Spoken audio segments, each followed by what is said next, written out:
أولئك الذين اشتروا الضلالة بالهدى والعذاب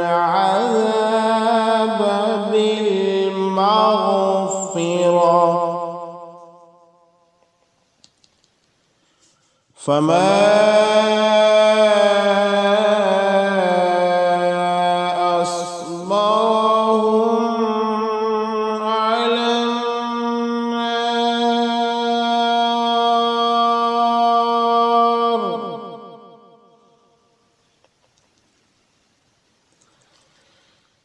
ذلك بأن الله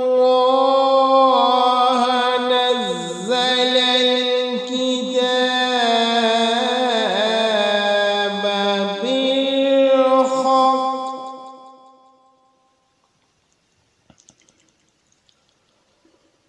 وإن الذين اختلفوا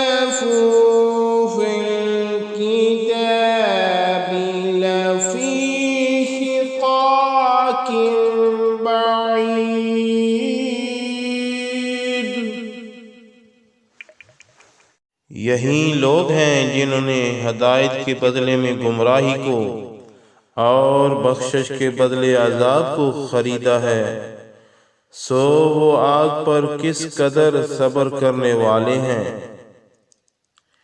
इसकी वजह यह है कि अल्लाह ताला ने इस किताब को यकीनन हक के साथ नाज़िल फरमाया है और वो लोग जिन्होंने इस किताब में इख्तिलाफ किया बिलाशुबा वो बहुत दूर की मुखालफत में हैं।